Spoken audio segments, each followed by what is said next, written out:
Ken Nolan, as you can see on the left, was a student of Albers and Ilya Bolotovsky's at Black Mountain College in the late 40s.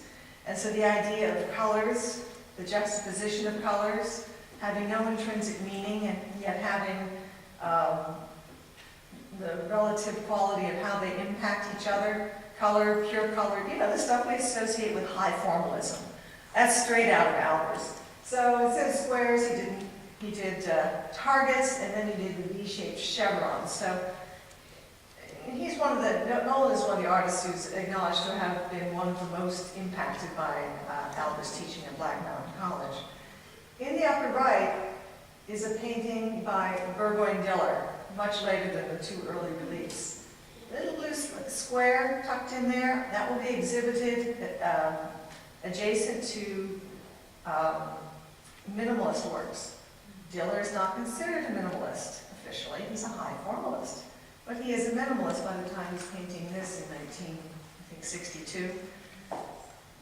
Colleague, friend, not a student of ours. The painting on the lower right is actually much bigger. It is a real op art painting. This is by Richard Aniskevich, who did study under Albers at Yale, and it's hard to tell from the slide, aside from the fact that it's a square with a bunch of little radiating squares.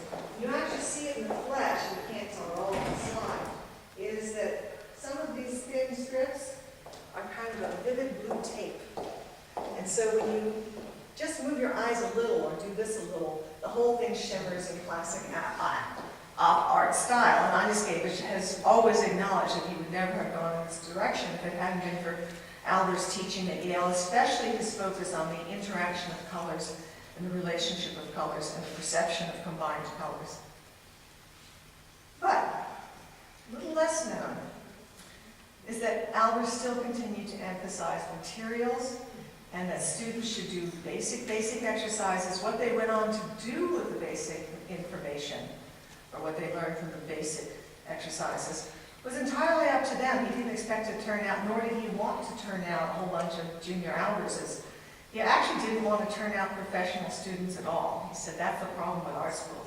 Art schools should teach you how to see, how to understand, how to make things, understand materials, understand space, but there shouldn't be, he really didn't believe that you should have to do, what do? You have to present a body of work at the end of to get your BFA or your MFA.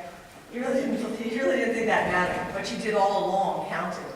What you did for your BFA, that was you. That's fine, okay. If you went to his courses and actively participated, he didn't really even look too much at what you did for your final thing, because most students by that time, by the late 50s, were off on new directions, as they should be. The upper right are two sand studies. Remember, he was teaching sand at Black Mountain College? Well, he was teaching it at Yale, too. These are two sand reliefs by a student of his in 1953, went on to become the sculptor Robert Engman, who's in our collection. Rauschenberg studied under Albers at Black Mountain College.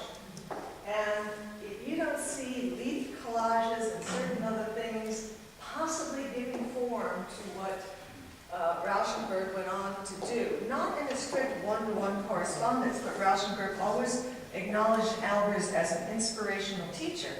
He never wanted to emulate Albers' art, but as an inspirational teacher. So this is from our collection there. And then a lot has been written about Eva Hesse, having been a student of Albers at Yale. I actually found the best source to be something that was published online. I'll try and get that reference to Ryan. Because there's the Hessians who say, oh, she rebelled against him, she didn't learn anything from him, she hated him, she was just feel too narrow, he was too narrow, too rigorous, too hidebound. And then there's the opposite ones that say, yeah, but she kept coming to his classes it's not like she dropped out after the first three. And he did teach materials and so forth. And so this online article that I have to get to you is a very interesting balance of what may have been acquired by Hesse as well as what she rejected in him. Clear, distinct geometric form, she rejected clearly. Materials, not so much. And when you look in the gallery where I have the teaching aids from the interaction of color, deliberately, there's two leaf collage things in there. The one at the bottom in blue was by Ava Hesse. She did those things just like everybody else. She did her sand studies and her leaf collages and everything else.